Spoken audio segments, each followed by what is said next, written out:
तर चला आज आपण समजून घेऊया बोर्डाचा फिजिक्सचा क्वेश्चन पेपर पॅटर्न आणि टोटल टॉपिक वाईज मार्क्स. तर बोर्डाच्या पेपरमध्ये फिजिक्सला एकूण 4 सेक्शन आहेत, A B C D.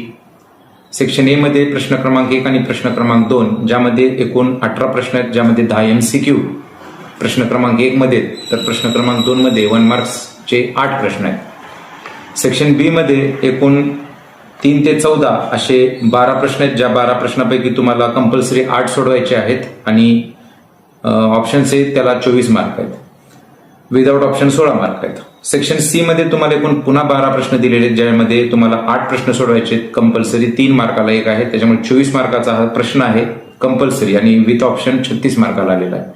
Section D मध्ये एकूण 5 प्रश्न आलेले आहेत. सेक्शन डी हा 4 मार्क्सचा आहे प्रश्न, ज्यामध्ये मिनिमम तुम्हाला 3 सोडवायचे आहेत. तर 4 त्रिकम 12 म्हणजे 12 मार्काचा कंपल्सरी प्रश्न आहे आणि 5 प्रश्न असल्यामुळं विथ ऑप्शन हा 20 मार्काला आलेला आहे. असं टोटल विथ ऑप्शन 98 मार्काचा पेपर येत आहे आणि विदाउट ऑप्शन 70 मार्काचा पेपर येत आहे. तर मागच्या काही वर्षापासून नीट JEE बेस आपला पेपर येत असल्यामुळं त्या बोर्डाच्या पेपरमध्ये सुद्धा कमीत कमी 18 ते 25 मार्कापर्यंत तुम्हाला न्यूमेरिकल येत आहे, त्यामुळे तुम्ही न्यूमेरिकलवर सुद्धा भर द्यायचा आहे.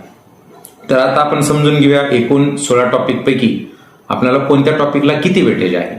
तर मी तुम्हाला यामध्ये 3 पार्ट पाडलेले आहेत, ज्यामध्ये कंपल्सरी 5 मार्क, कंपल्सरी 4 मार्क, परंतु विथ ऑप्शन 6 मार्कवाले पण आहेत आणि विथ ऑप्शन 5 मार्कवाले पण आहेत.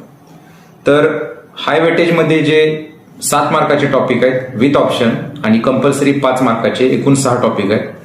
तसेच 4 मार्क्सचे एकूण 6 टॉपिक आहेत, ज्यामध्ये विथ ऑप्शन 6 मार्कचे आणि विथ ऑप्शन 5 मार्कचे असं आपण त्याच्यामध्ये डिव्हिडेशन केलेलं आहे. तर rotational dynamics, mechanical properties of fluids, kinetic theory of gases and radiation, thermodynamics, wave optics आणि इलेक्ट्रोमॅग्नेटिक इंडक्शन हे असे कंपल्सरी टॉपिक सर्वांनीच करायचे आहेत, ज्याचं हाय वेटेज आहे. 7 मार्काला विथ ऑप्शन टॉपिक आहेत सर्व. तर यानंतर आहेत 4 मार्काचे टॉपिक, ज्यामध्ये विथ ऑप्शन 6 मार्क आहेत.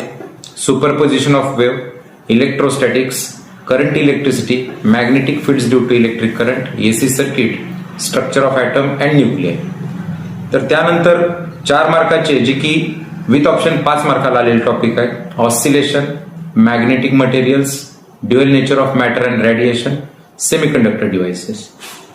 तर विद्यार्थ्यांनी अभ्यास सुरू करत असताना यापैकी कोणते टॉपिक निवडायचे ते त्यांनी त्यांच्या आवडीनुसार निवडावे. परंतु मला जर विचारलं तर मी तुम्हाला हेच सांगेन की कंपल्सरी 7 मार्काचे टॉपिक सर्वात पहिल्यांदा